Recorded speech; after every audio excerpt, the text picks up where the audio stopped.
Jackson Milan, the Wealth Mentor. And Sam Panetta. And we're here for another episode of Ask Aureus Anything, our weekly live Q&A. The 40th episode of Ask Aureus Anything. Sam, it's now older than you. It is older than me. It is. I'm going grey. My hair's an absolute mess. Actually, going for a top knot just at the front there. Yeah, I'm going to do one of those front, like a frollet instead of a mullet. I'm going to grow a frollet. Mate, I've been working so hard, I haven't had a chance to get a haircut. That just goes to show dedication pays off. So we're here to talk about current events in wealth, business, finance, everything in between. We've collated some of the very best articles that have been breaking news this last week, and we're going to talk about them. We're going to give our 2 cents. We're going to hopefully get a bit of conversation with you, the audience, and we're going to give you an opportunity to ask us any questions you may have top of mind so we can guide you on your wealth journey. And don't be shy. If you guys are sitting here and you're watching as we go through everything, throw your comments out there. Hopefully we fixed up the glitch that happened last week. Big glitch. 2 things happened. The entire show fell over and we had to reboot it, and we couldn't see any of the comments that were coming through. So hopefully this week we've sorted out and ironed out those little issues, and we're going to be able to see all your lovely comments and questions as they come through. So with that being said, please comment just so we can actually see whether you are there and whether this is actually working. Otherwise, it's just me and Jackson talking to each other and recording it, which is really strange. It's a bit weird. So let us know. Post a comment and make sure you can hear us loud and clear. So before we kind of dive in, general advice warning, everything that we talk about is general in nature. It does not apply to your specific circumstances. So please make sure you do get professional advice before you act on anything that we say. Absolutely. You want to talk about the Wealth Mentor community? The Wealth Mentor community. For those of you who do not know the Wealth Mentor community, it is a free community that we created, named after me, the Wealth Mentor. And it is a community where you just say nice things about me. It makes me feel good about myself. It's the only thing that keeps me going. So please make sure you join and contribute to improving my self-esteem. But in reality, it's actually a community where we talk about all great things. We give phenomenal value. We educate you around your wealth journey, and we help you navigate difficult decisions, and that's all free. So make sure you join if you're not already a member. Absolutely. All right. So let's dive in. Sam, you are first up. All right. So one of the articles that caught our eye this week, the title is Flying UberAir Trials Set to Lift Off in Australia with Government Support. So that's a pretty full sort of headline. Essentially, Uber is going to create these flying vehicles that are going to take you places, which I think is pretty cool. It's a phenomenal idea. Look, this is something that we've kind of seen since watching The Simpsons as children. The idea of Back to the Future. Yeah, Back to the Future, Futurama, all of these things. And it's crazy to think that we're on the cusp of this actually being a reality. We've obviously seen a couple of prototypes of like flying cars and things like that, but nothing has really been a commercial success. So ultimately, it's going to be really interesting to see how this becomes a viable business model. In saying that, there's a few issues that currently exist with the Uber model. There's some countries in which Uber just doesn't work. And the viability of that business model is going to be interesting. So being able to diversify, obviously they've gone into Uber Eats, now they're going to go into UberAir, is going to be really interesting to see how much it costs, essentially what are the logistics, what is the safety parameters.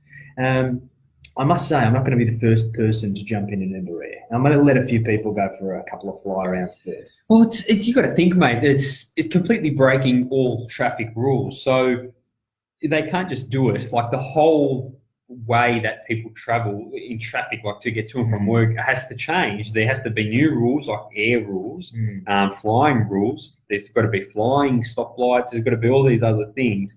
Essentially, the entire world, as we know it, has to change in order for this to work. Now, I don't mind it. They've got to push forward. It's going to be very difficult to do. It took a long time for people to go from horse and cart to motor vehicle. So I suspect it's going to take a long time for people to do that from motor vehicle to Jetsons flying car.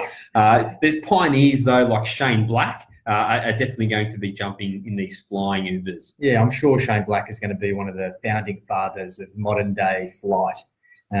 He's just full of great ideas, and I'm sure that he's pondering and plotting at the moment ways for him to capture the aerospace and aeronautics industry. So I look very much forward to UberAir and also some of the witty ideas that Shane Black may put forward in this week's Q&A.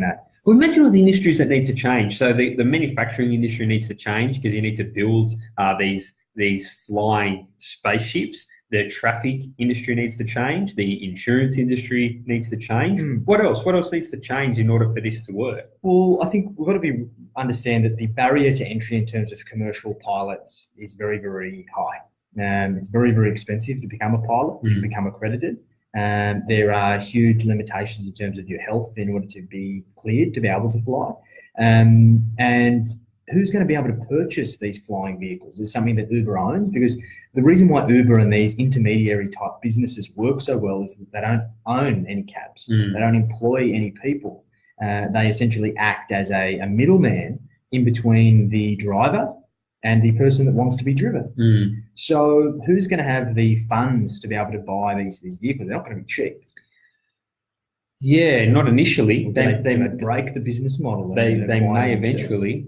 I don't think they would. It's way too risky for them. Like, look at the how many cafes and restaurants and places like that, fast food joints, that Uber and Deliveroo and things like that are making a bigger margin than the actual restaurants themselves. Do you know what I mean? So I can't see Uber, breaking that sort of chokehold and purchasing helicopters and the like. What do you think? Talk to us. What do you think about UberAir? Do you think this is going to revolutionise the way of modern transport?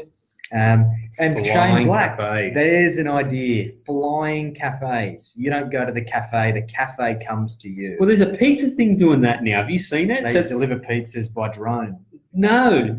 There's a car, a self-driving car, and it's a van, and inside it's like completely robotic, and it's cooking pizzas, and you order it, and it just drives around and delivers the pizza to you. I think it's something in the States that they're doing. So it's an actual real thing, completely mechanic and automated, and no human interaction. So good. It's phenomenal. I think it's a great idea. I'm really excited to see what happens, because I think even if it is just a trial, it's something that's really a test case.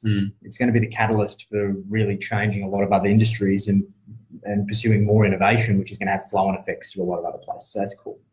The next one's a technology-driven event as well. So one-armed robot bricklayer has just built its first house in 3 days. So Australia's one-armed robot bricklayer has just built its first house in under 3 days, a milestone described by its Perth-based creator as a world first. This is pretty cool. However, it is a little bit scary, because there's obviously been conversations for a long time in terms of futurists that are predicting that within the next probably, I think it was 30 or 50 years, 80% of the jobs that exist today are going to be made redundant. And you've got to think about it, right?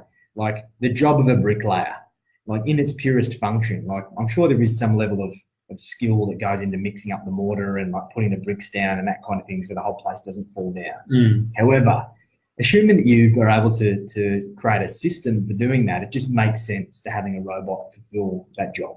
You know what I mean? And this has been coming for years, mate. This has been coming for years. I actually had a family member of mine actually invested in one of these bricklaying companies that's investing in the robots, right? So I've known about this for years, and it can do it. It can do the job. It can only do simple work, right? It can't do complex stuff yet.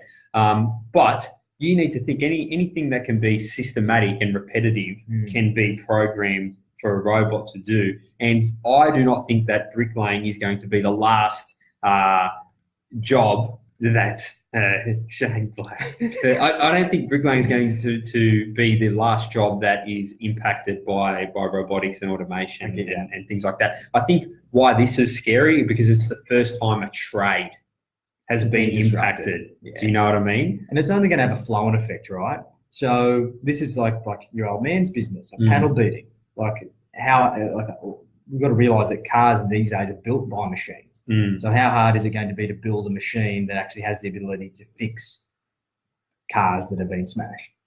And that's the thing. That's not small business or even medium business that's going to fund that, right? But it doesn't need to be, because these days you see a lot of insurance companies in the smash repair industry own the smash repair shops, and a lot of them are backed by the manufacturer. So like Toyota might own its own smash repair shop, right? So it's not going to be your mum and dad panel beater that funds these robots. It's going to be big Toyotas. You smash your Toyota, you take it to a Toyota center, like how you do a mechanic, and you take your smashed Toyota to the Toyota center, and the Toyota robot fixes it up. But you got to think even mechanics and the way they change oil and things 100%. Like that. How long until they can automate that? Exactly right. And as Shane Black said, how long is it going to take for them to make a flying robot bricklayer? So like you could be anywhere and you want bricks laid, you could just jump on an app and you can order that to wherever you are, if you're that way inclined. That's a phenomenal idea, Shane. Another wondrous innovation by Shane Black.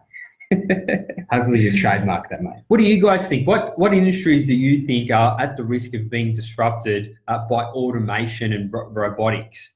Do you know what I mean? Like every industry in some small sense is going to be disrupted by this. But what do you guys feel are some of the biggest at-risk industries of robots essentially coming in and taking all the jobs? I'd love to know.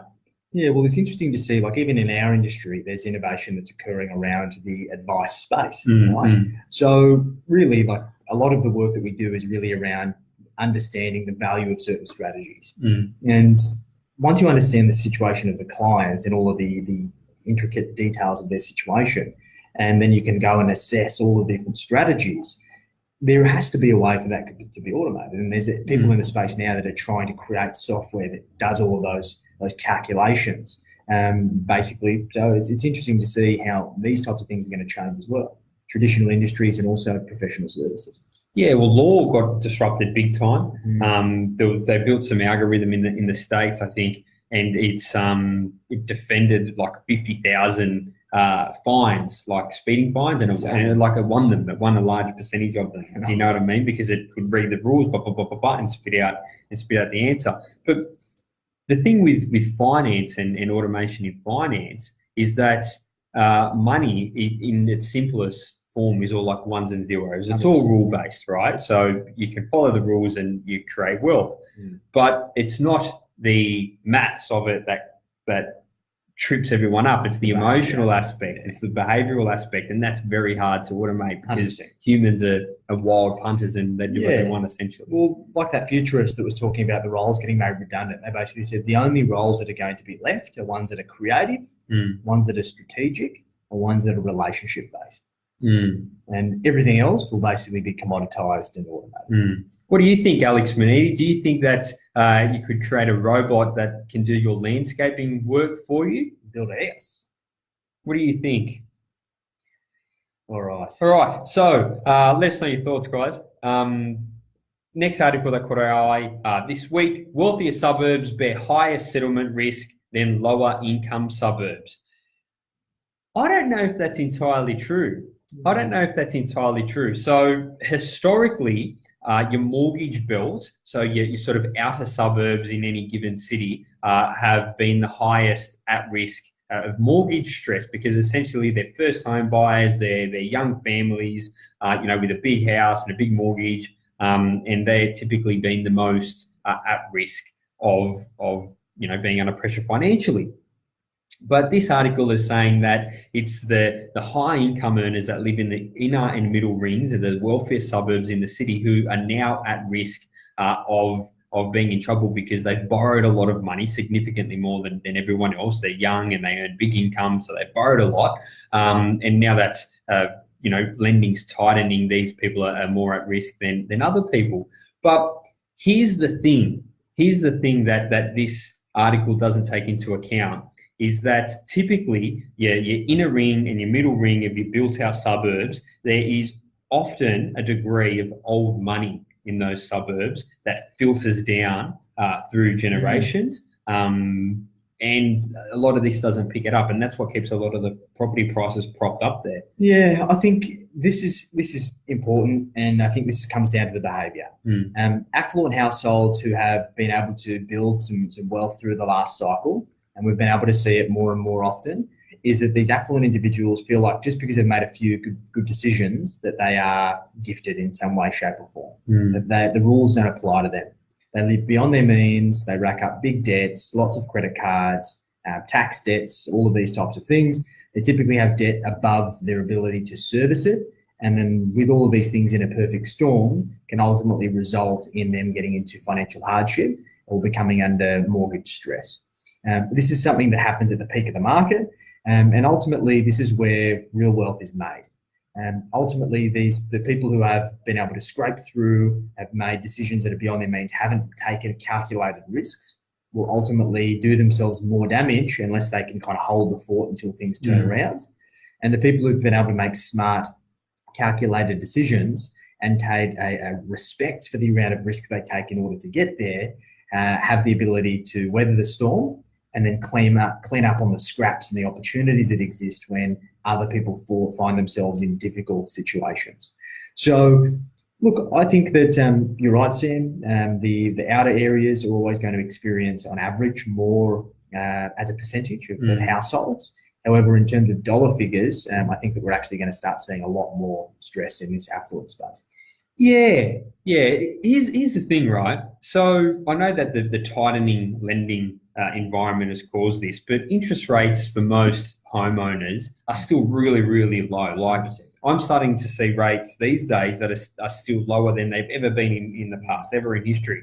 And it's, like, where are they getting the data from? That even though lending's tightened up, a lot of these people still have really, really cheap debt. So I don't really know. I'm not really sure. Well, we'll have to wait and see.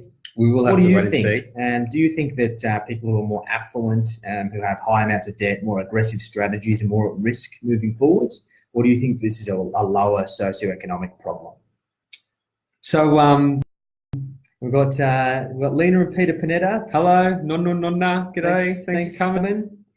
Shane Black, as always, he's been very polite to my grandparents. He's saying g'day to them. He understands the culture, mate. He gets it. You're a good man, Shane. Shane Black gets it. You're a good man. It's what you mentioned earlier, and this is probably a key takeaway from this article, is that money is made in chaos. Money's not made in the good times, right? It's made in the decisions that you make when things are chaotic and things are going bad, when property markets are falling, when share markets are falling. Like, looking back now, even today, those who can still secure finance can buy properties in really good locations like the northern beaches of Sydney cheaper than they could over the past 2 or 3 years. So it's an excellent entry point.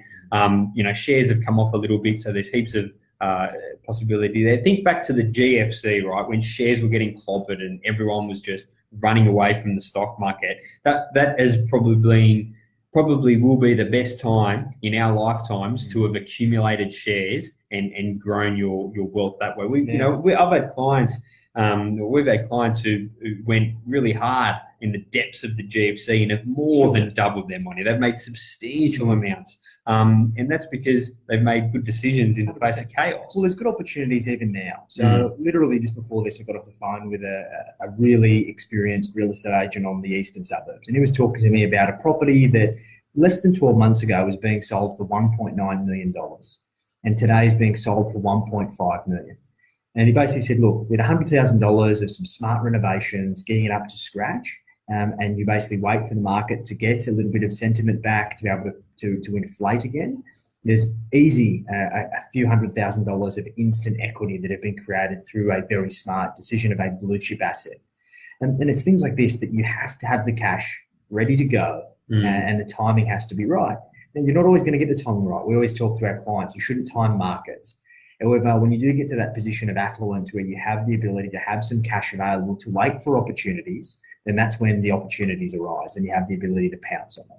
We spoke about this last week as well, of that affluent investor who was able to buy, I think it was a $12 million property for $5. So it's things like that it is opportunities for people who are smart and know what they're doing. But these times don't last, mate. So the crash in the share market went for 18 months. The last couple property corrections in Australia didn't last more than 18 months. So this correction's been going for about 12 months now. And you're starting to see little shoots of people that are getting excited again. So it's one of these things that these opportunities by the time you know they're there, you have to quickly take action because, you know, by the time you see it on the news that property is doing well again, it's too late. It's already going to be going up 20%. It'll be back through the highs. So exactly right. It's one of these things you have to have bigger kahunas than everyone else, and that's what it takes. All right. So next one here. ASIC calls for a total ban on general insurance commissions. So ASIC is the Australian Securities and Investment Commission, and they've called for a blanket ban on commissions for all general insurance products. So this is things including home and contents insurance, your professional indemnity insurance, your public liability, asset insurance. These types of things are general insurance. Now, the aim of this has really come off the back of the Royal Commission. And essentially, a lot of the of industries and transactional-based businesses have been built on the sale and the churn of general insurance. And this has put a lot of stress on the industry and has resulted in a predatory environment that ultimately goes back and the consumer ends up paying for it by way of rate increases over time. Now, there was one instance here, basically an individual was talking about his son who was born with Down syndrome was basically bulldozed into buying a package of insurance from a call centre, essentially in order for them to make a commission on the sale. And we've spoken about this before.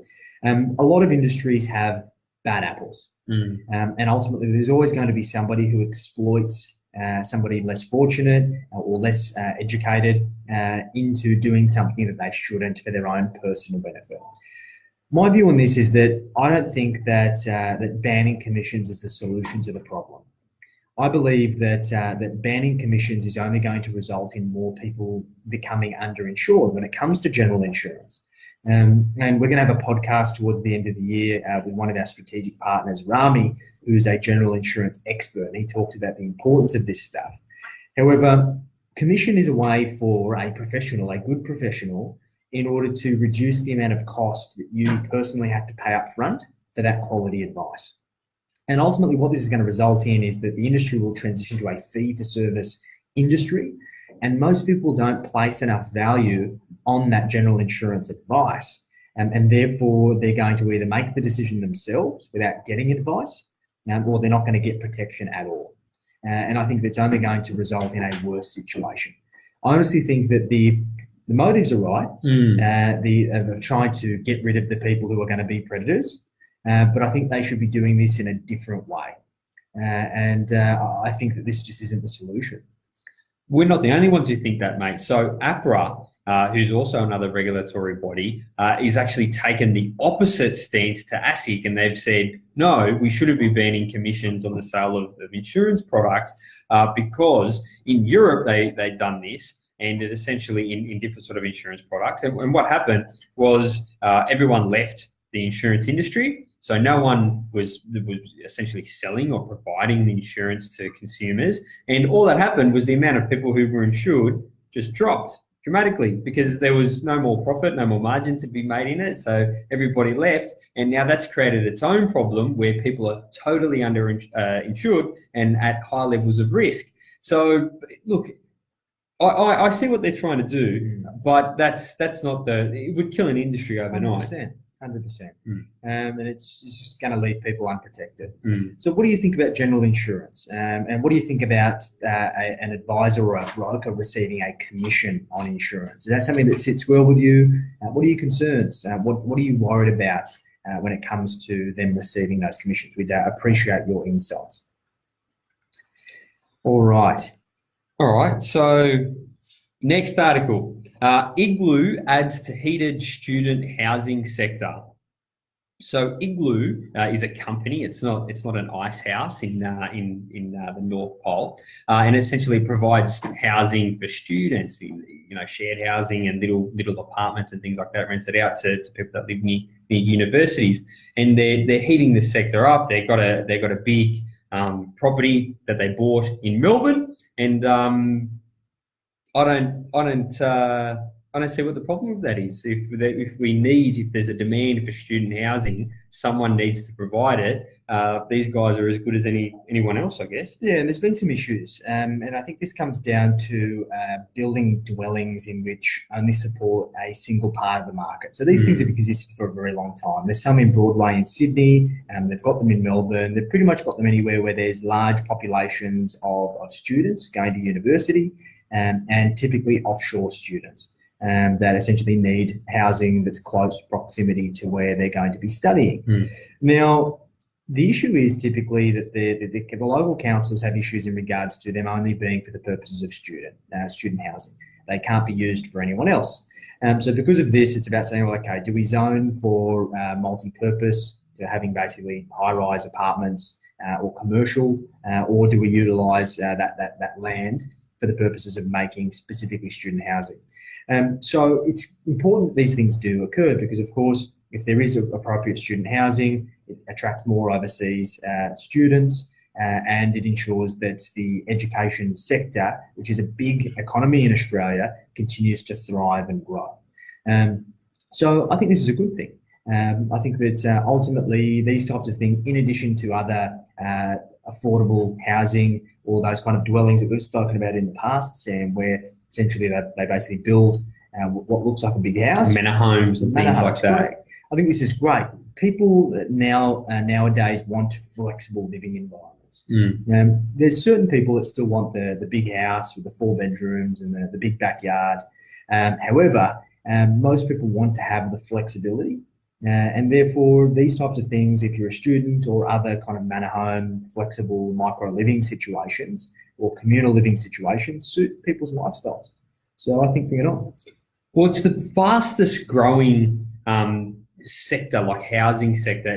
What I mean by that is, single person households, so people that live completely on their own, and people that live with one other person, which is, quite small housing formations historically for Australia, is the fastest growing. You're seeing young singles, you're seeing older people who might have lost a partner who are living on their own. You might see divorced, middle-aged people each living in their own dwelling. And this has created a need for one-bedroom units, studio apartments and things like that wasn't really there in the past. They were considered more of an oddity, these small sort of apartments, but they're becoming more stream because they're serving a sector of the market. And that's why you're starting to see manor homes and things like that pop up. For those who don't know what a manor home is, it's essentially, from the outside, it looks like a house, looks like a big house, but inside it might have 4 or 6 separate dwellings, small separate dwellings, micro they're called, where people live, and they live on their own. You might have 6 different individuals who aren't connected to each other living in the same house. I think it's great. Well, it's got to be done. We've got a growing population. We've got a very expensive property market. Do you imagine a single person trying to buy a $1.5 million sort of standard house in Sydney? Almost impossible. Do you know what I mean? So they need excessive as well. Why do you need all that space as a single person? Yeah, you would hardly use it. You would hardly use it. So while still, the nuclear family of, the 2 mum and dad and the 3 kids is still a growing part of this, the Australian property market, it's not as big or it's not growing as fast as these smaller sectors. So someone needs to come in and provide this accommodation. So this is a bit of an interesting question. So do you think that the government should back developing more property, being conscious of the fact that there's already so much development going on in Australia? Or do you think that the government should just provide student or affordable housing incentives to allow those individuals in those situations to make best use of the property that is already being developed? It's an interesting conundrum. That was very... I just thought of that right then. I'm good, Sam. I'm very good. After 40 episodes, I can do this for my show. Are you here next week? I'm here. Actually, yeah, I am here next week. I'm not here the week after. Not here the week after. I might dial in from Suburbs. What do you guys think? Are you guys concerned about the amount of development? Like this is a topic that really gets a lot of people off foot, especially around here on the Northern Beaches. People, they see the new hospitals being built and they chuck a wobbly that there's a hospital being built, and they see that there's units going up in DY, and they get the shits that there's units going up in DY, or there's 10-acre farms in Warriewood that you could fit 100 houses on, and they want to keep it as a farm, and there's flowers that grow. There's flowers there, and they start getting the shits about it. Are you guys offended by Australia converting to a more higher density style of living? And it's not all of Australia; it's really only your big cities that are doing it. Let us know. Let us know your thoughts. Here's a question for Shane Black. Shane Black, should we build more igloos? And if we were going to build igloos in Sydney, how would we do it? I'd be really interested in that. Would you use like a machine, like a robotic igloo maker? Could we use conventional ice cubes? And how many would we need? These are all important questions. I don't even know if Shane Black's still here. He's eating dinner. He's eating dinner. He's going to troll someone else. Yeah. All right. So this is question time. So we've got some questions that we've had come throughout the week. However, we did prioritize your questions. So I see there are some of you who are intently watching Ask Aureus Anything. However, you are reserving your questions, and rightly so. This is the right time to provide us with those questions. We need those questions. Those questions are our lifeblood. We wait all week curiously and intently waiting for those questions. So hit us with those questions, please. Where's Peter Arcuri? That's a question. That's what I want to know. I want to know where Peter Arcuri is. Peter Arcuri sent me a message before. I didn't care to look at it. So hit us with your questions. All right. So we had a few that come through this week. People weren't very inquisitive this week. We don't have a lot of questions. We don't have a lot of questions. So people used to be more inquisitive. Maybe we've provided so much information and education to the community that people just they know everything now. We're out of a job because we've got nothing should change the hashtag to we have already asked Aureus everything. Potentially good. All right, we're well off track. So the question I got this week: should I hold off getting a pre-approval to buy a property until next year? No, I don't think so. I don't. I had that conversation today. Pre-approvals, when you submit an application, it typically they last for about 3 months. And then you can typically extend a pre-approval with a little bit of paperwork, some updated pay slips and things like that for another 3 months and so on and so forth. I don't think at this point of the year it's worth putting off until January, because then you're not going to get your approval in place until February by the time you pull the trigger on it. If you were to start the process today, you'd probably get your approval sometime in December, which would last you out until February, and then you could extend that, if need be, until the middle of next year quite easily. So I don't think, I think putting something off because it's towards the end of the year, especially something that's not time critical, is more of a, how would you put it? It's procrastinating. It's procrastination. That's the exact word I was looking for. That's all it is. It's an excuse. So if you're ready to go, you know what I mean, Jackson say, you buy as much property as you can comfortably afford. Exactly right. So you're better off just getting the pre-approval. It lights the fire underneath you to actually take action. The worst that's going to happen is you do nothing, the pre-approval lapses, or you have to extend it. So at least then you're prepared and you're equipped so that if you do see something that you like, you have the ability to make a move on it. And this is the most important part. You've got to be nimble. You've got to be ready to go. The ideal property is not going to just be waiting for you. And if it is the ideal property, there's going to be other people who are more prepared than you to get it if you don't have your pre-approval in place. So instead of running around frantically when you've seen the dream property, just get the pre-approval in place and then start looking, going through the process, and then make the decision if you're ready. It doesn't cost anything. It doesn't cost anything to get a pre-approval in place. You might need to invest 30 minutes or an hour of your time to get all the documents together, but really, when you're buying a $500,000 or $1 million property, what's a 30 million investment of your time? If you can't invest an hour of your time to buy a property, you shouldn't have a property. I tell you. Absolutely. And here's the thing, right? Here's the thing. How many other people at this time of the year start putting everything off, right? Yeah. So they say, I'll look at it next year. I'll look at it next year. I'll do it, blah, blah, blah, blah, blah, right? So how many buyers are not in the market because they're out drinking beers or whatever it is? They don't want to pay attention. It's Christmas time. There's still properties on the market, and one of those properties on the market for because they haven't sold yet.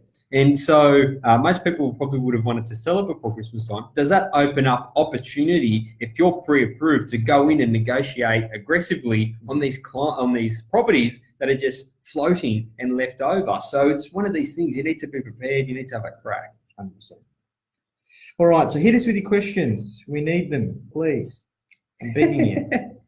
We've got another question here. So from one of our business clients. So I'm really struggling with using Xero to understand how my business is performing. Xero is an accounting system similar to MYOB or QuickBooks. Are there any tools that you would recommend to give me better insights?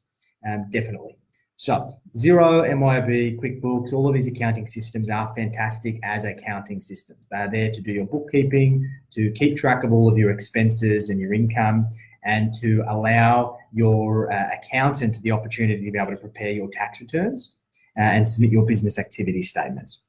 But when we look at it from a reporting standpoint of being able to understand the financial health of your business, it is not fantastic. So we use a tool called Fathom. Now, Fathom is basically an add-on to Xero.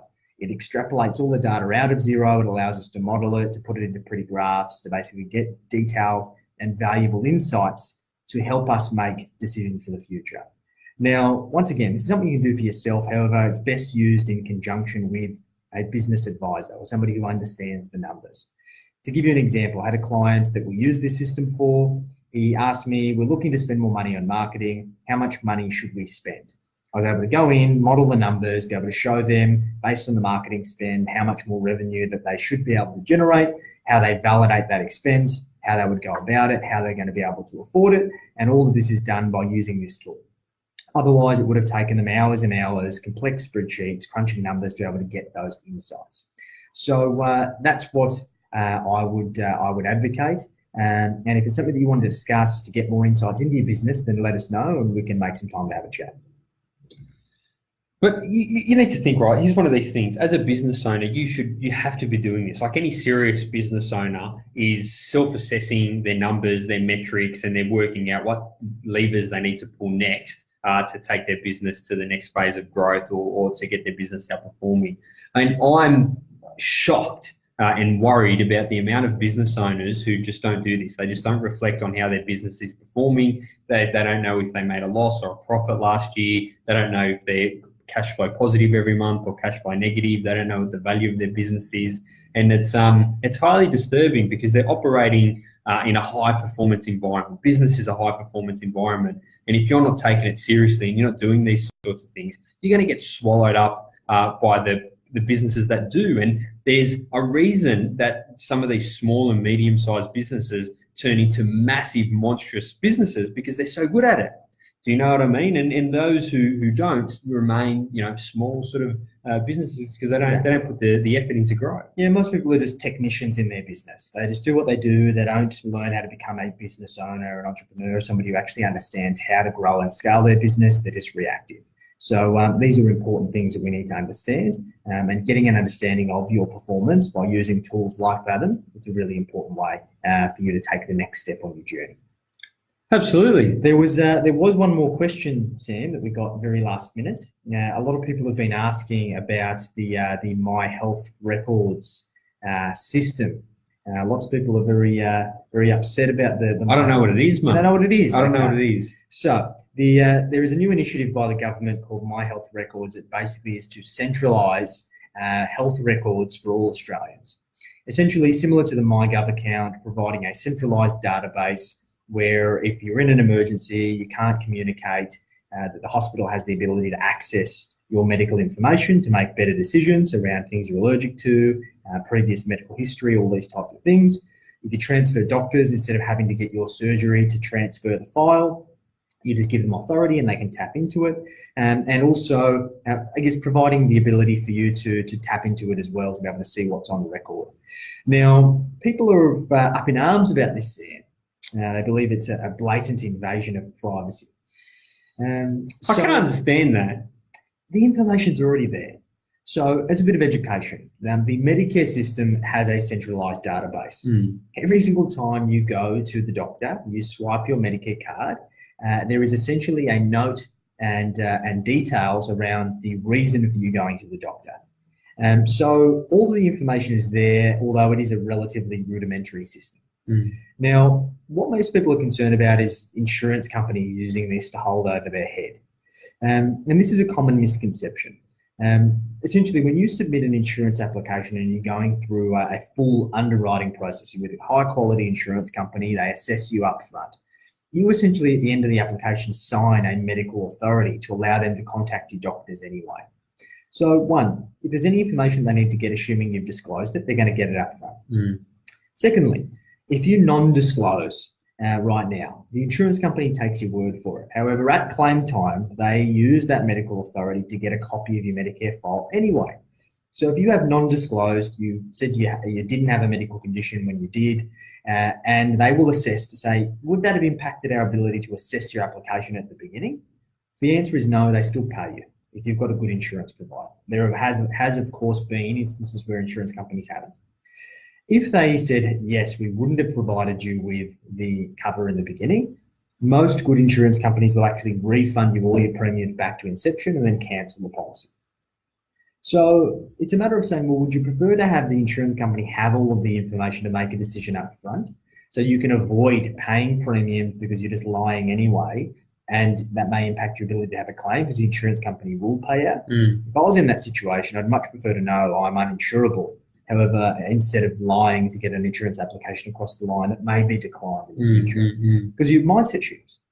If you say, okay, I'm relying on this, let's say $1 million of life insurance, then you're putting money in other places. However, if that $1 million is not going to pay out, and you know that up front, you're going to make decisions moving forward, aren't you? Absolutely. And we're going to be in an environment moving forward where information is shared, where it's more constantly shared. You know, those Fitbits record everything and send it back to the 100%. Insurance companies, and the insurance companies buy it. And it's the same's happening in lending, in finance. So on your credit record now, it's before it used to say what loans you applied for. Now it's got what loans you currently have in place, how much you owe on them, how good your conduct's been. So no more of these things you've seen in the past. Clients have tried to, say, I don't have a credit card or things like this. It's all there for everyone to see now. You can't swindle the system anymore. And this thing of information sharing is just going to continue to pick up momentum until essentially everything is shared across all sorts of databases. And it's scary in one sense, but it's going to have positive impacts 100%. In another sense. This is called big data. This is an industry that's been going on for a long time. There's a lot of data out there that just is not being used, and it can be used for good. Of course, it can be used for evil. We've heard about the whole Cambridge Analytica thing that happened through the US election, and all these things that have been done to try and do bad things. There's always going to be two sides to every situation. So I would advocate looking at these situations positively, and making a decision based on what you feel is best for you. Absolutely. So hopefully that has been insightful. If anybody does have any questions, we're happy to hear them. Otherwise, we're going to wrap things up a little bit earlier tonight. We're so efficient. We get through an hour a live Q&A session in 45 minutes. That's what we do. We're good. Dad's hello, Dad. Get going, mate. G'day, Vince. How you doing, mate? In any case, if you're watching this once we do go offline, please post your questions. We'll chuck them on a list and cover them off next week. In any case, we will see you next week, same time, same place for Ask Aureus Anything. Thanks, guys. See you then. See ya.